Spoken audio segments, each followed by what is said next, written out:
Hello there, everybody. This is CwapTheNintendin here, and welcome back to Let's Play Subspace Emissary. So, last time, we joined up with Link and Yoshi at the forest, as they go to the subspace fight, and we went to the research facility, which is the farthest area from the map. Okay. Where we joined up with Samus and Pikachu. So now we're going to the Lakeshore, and by the way, I should probably mention about these flashing crowns and these flags. Basically put, your completion is based on like how many items you get in the level. Basically. If you know you've gotten all the secrets in a level, your completion will be represented by a gold crown. If not, then you'll get the flag as the reward. Basically. As a way of letting you know, hey, there's still stuff here to do. Go do it up. Anyway, the Lakeshore. Where Kirby runs away like a pussy.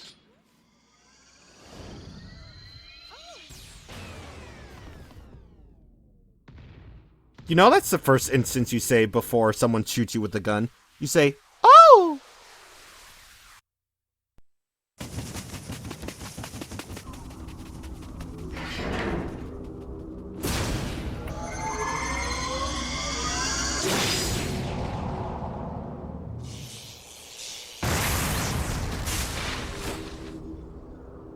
What the heck? That was like $25, man!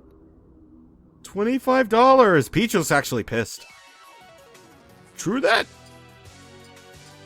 So anyway, since it was indeed Link that did destroy the gun thingy, I think it's only fitting that Yoshi should be able to take care of this. Yeah, I figured that's the opposite character that should take care of things, no problem.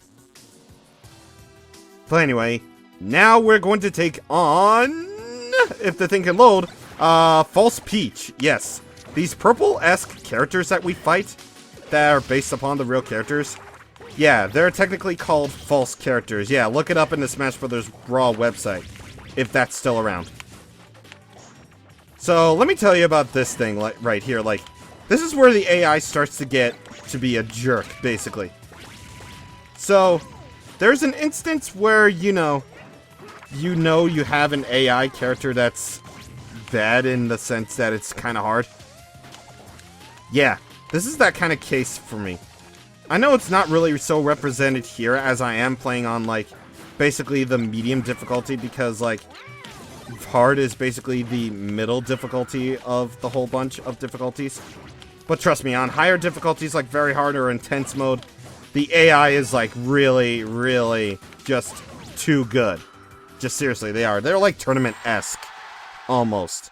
You'll see why later. Just saying. Just saying.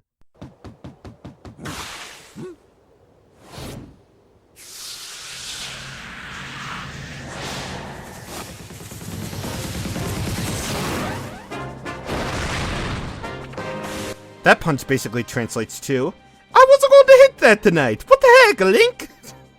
Yep.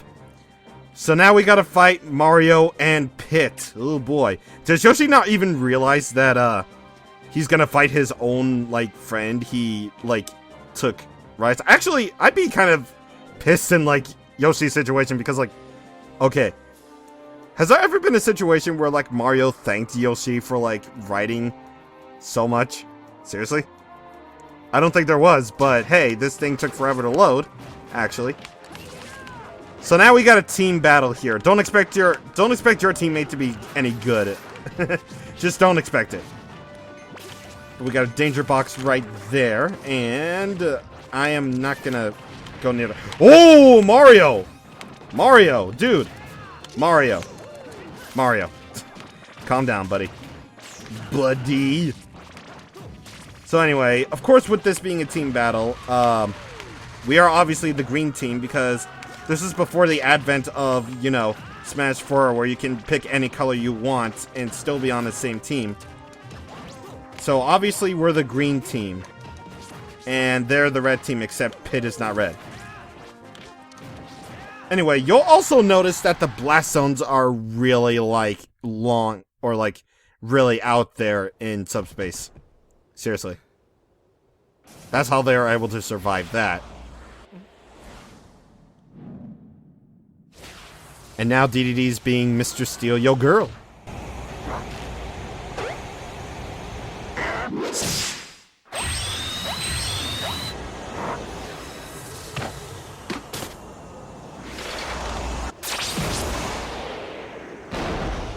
You know, if this were Link in that situation, he would be like, Green Arrow. Or just that Arrow character in the Avengers. Anyway, we got 5 characters to choose from, but we can only pick 4, so I pretty much went over all these characters already, so whenever we have a situation where I went over all the characters that are going to be playing in the level, I'm just going to pick whoever I like to play as. And not necessarily go over them at all. So, in any instance, I'm going to be picking Kirby first, then Mario, Link, and then Yoshi.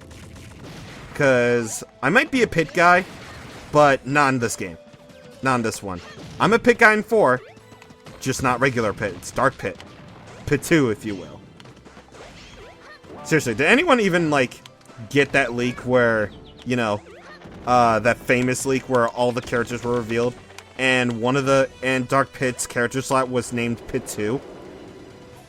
And in the final version of the game, he's like Dark Pit, his real name. Has anyone ever got that? Nope. They would believe to be the fake is real, but then the Shulk trailer came out and was like, nope.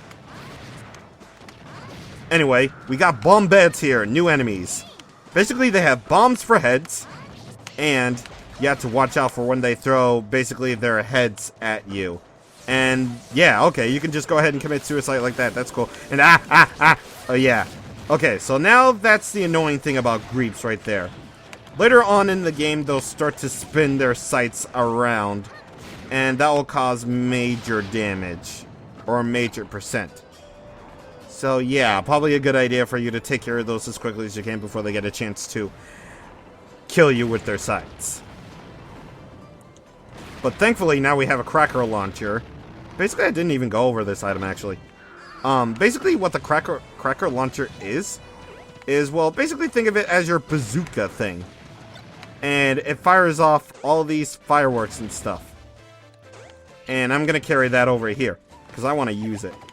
Now, I can't use it, because the item disappeared. What in the heck is their deal? Seriously. And that bomb wasn't even near any sort of wall. Come on, game. That is not how you do. Alright, so we got more. So we got yet another auto-scrolling session. And we got a star! Yay! So now we're invincible. Ah, yeah. And that's what I like to do to waste my time with the star. Just move all around and just go. Seriously, doesn't it look like that Kirby's doing the Pac-Man sound when he's doing that? When he's like crouching up and down like that, he's just like waka waka waka waka waka waka. Kirby could be pretty much Nintendo's answer to Pac-Man almost.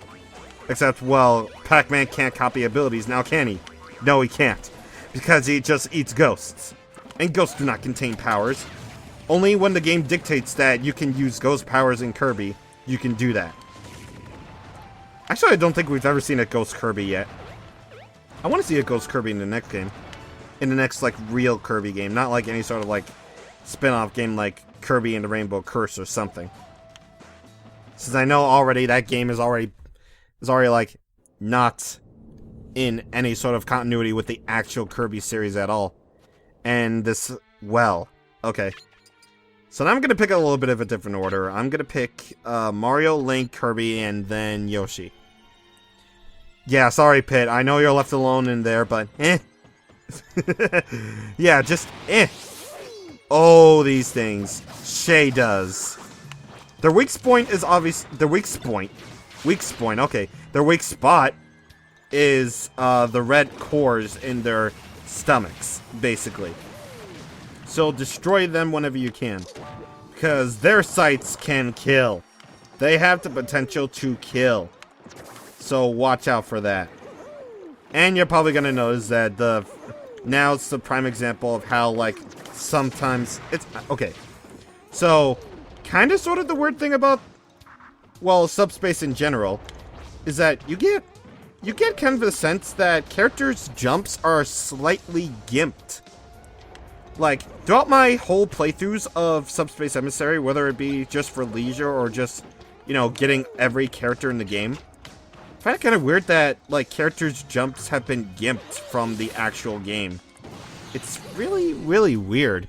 And especially really weird for, like, heavyweight characters like, Link.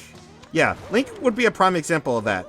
Link normally would be able to jump slightly higher. And in this one, he doesn't jump as high as he would regularly in Smash Bros. Brawl. So, yeah, just the fact that the characters' jumps are kind of gimped is just kind of weird. What's not so weird, in fact, are these shaders, of course, that can freaking respawn at will. Yeah, should you enter that bonus door and back. So yeah, physics might be a little bit weird in Subspace Emissary if you're not, like, used to them by now. Or if you're just, you know, playing the game for the first time and, you know, you do, like, classic mode first and then you go ahead and just do Subspace for about 4 hours and then decide to go to bed at midnight launch. That's what I did. And I did it all in one day because that's just how I am with Smash Brothers. Seriously, don't get in between me and day one Smash Brothers content. Seriously, just don't. Anyway, that will about do it for this level.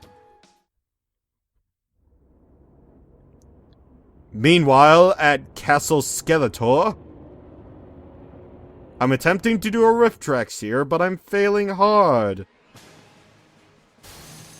So we got Nintendog, CDs, Goldine for trophies, and Tingle, But we got Ludwick, though. Ludwick's my man. Seriously, Ludwick is my man. Just saying.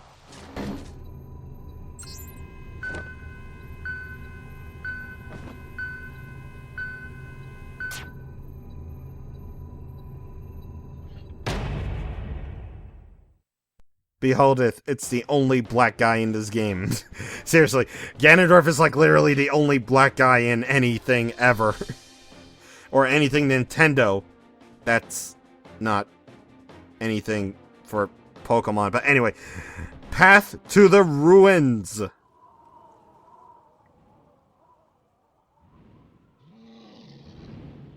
And there's everybody's favorite Pokemon for some reason.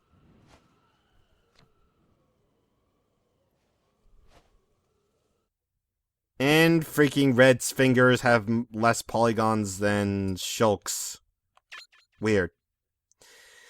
So anyway, Lucas and Red, I should say, they're going off on their journey to, well, not just, you know, fight the Subspace Army, no. Pokemon Trainer, or Red. Yeah, I should be saying Red.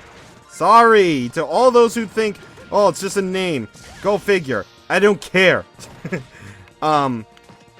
So basically, Red and Lucas are basically going off searching for Red's other Pokemon, Ivysaur and Charizard, who are apparently at these ruins for some reason. What does this have to do with the overall plot? Well, there's enemies to fight. So, I guess that's a thing, I suppose. So anyway, more or less you're going to be running into the same enemies as you would be in the forest, except these puppets are actually killing me. And that shell pod will kill me. Yeah. So anyway, one really cool tip that I can probably mention for you when you're taking on these enemies is, well, not to die, but also to get rid of the Super Scope. But that's not the real tip I have for you. The real tip I have for you is to actually use Lucas's PK Thunder. Because, well, as opposed to Ness's PK Thunder, Lucas's PK Thunder can actually rack up combos. So, yeah, use Lucas's PK Thunder if you can. Because those combos go up nicely. They do. Alright, so anyway, go up this elevator. And we have new enemies. The Gamiga. Okay, Gamiga. Point being, just kick him in the head a couple of times and then you win. But watch out for their laser blasts. Yep, watch out for their laser blasts. You can indeed take out the Gamiga base if you can. But personally, just go for the head. You want to always go for the head. Aim for the head, they say. Anyway, down here is a secret area. Down here, you'll find your abundance of the trophies. All 2 of them. Actually, all 4 of them. Huh. So we got Kyogre, Kremling, a hammer, and whatever else. Oh, Metroid. Yeah, I don't know things. I'm sorry if I do not know things, apparently, about what trophies I just got on screen. I should be ashamed of myself. I should probably die in a hole, except I won't. Because that's freaking depressing. What the heck would make me even think of saying that? Anyway, avoiding the Jicks and going into the ruins themselves, even though we're not technically at the ruins. We're just at a part of the path to the ruins, which is apparently filled with lava. Filled with lava, I say. Boiling hot lava. Where you're going to be finding fire enemies, of course. And by pressing the switches, you can make the fire temporarily disabled. And stuff. So basically, channel your inner stop-and-go station from Donkey Kong Country 1. And basically make the fire stop before they go. Nothing really more complicated than that, except for the fact that these Armites, okay. So take them out. There we go. And I'm out of here. The arrow's telling me to go down, so obviously... Ow. So obviously I have to go down. And, puppet. Go away. Alright, there we go. Got another life. And, ow. Yeah, if you couldn't tell, those spikes hurt a lot. Thankfully, unlike in certain games, cough, Mega Man, cough, spikes, fortunately, are not instant death. And speaking of death, I should probably mention this right now. If you're gonna die, don't die by crushing. Yep, they brought back that classic trope for this game, where you can die simply by getting crushed. Yep. Your characters can probably survive a thing, but apparently Supersonic can't survive getting crushed. Yep. So anyway, we got more fights. How many fights does this game have? Well, according to my playtime, I have over 70 hours worth of fights here. And this is transferred from my Wii. Yeah, actually my second Wii, actually. My file is just basically transferred from my second Wii, and I have a total playtime of over 70 hours on this. Still not as much as, you know, my playtime for the 3DS, because I played over 100 hours on that. I am extremely dedicated. Oh! Like, what compels them to laugh anyway? Ow. What compels, like, the Armites to just laugh like that? He's like, oh! And they look like beta Shovel Knight things, of course. Of course, they look like knights. They're wearing armor. So they're Armites. And stuff. And I got my shield broken. Wonderful. When your shield breaks, your characters can shield by pressing L and R. Well, on my controller, I'm using my classic controller. When your shield breaks, hi Red. When your shield breaks, you'll be dazed for a little bit.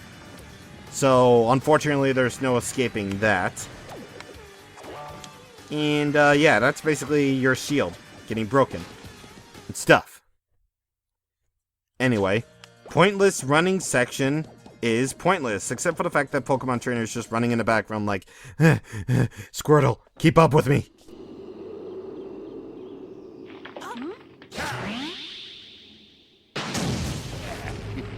Oh hey, Senior Fat-Ass.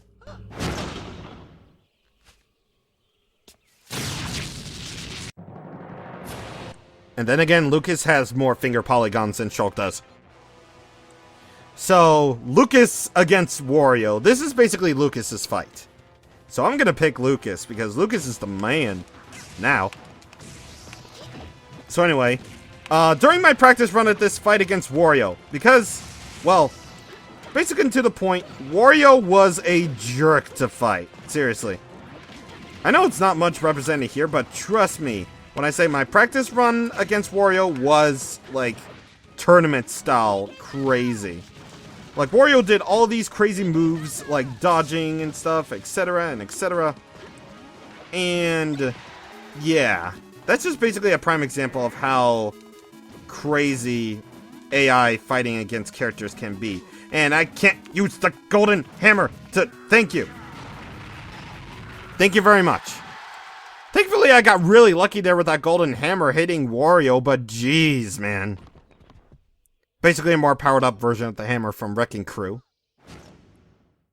Does anyone even know Wrecking Crew still existed? Until Smash 4, neither did I.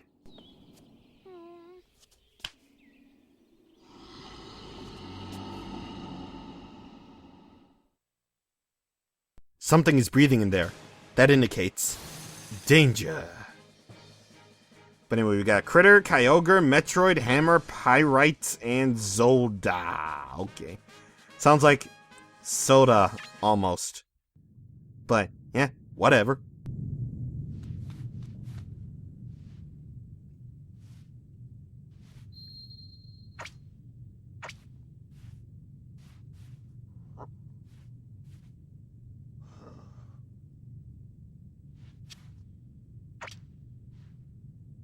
Okay, you know what's actually funny, though? Not the fact that DDD's castle is about to get, you know, swarmed here.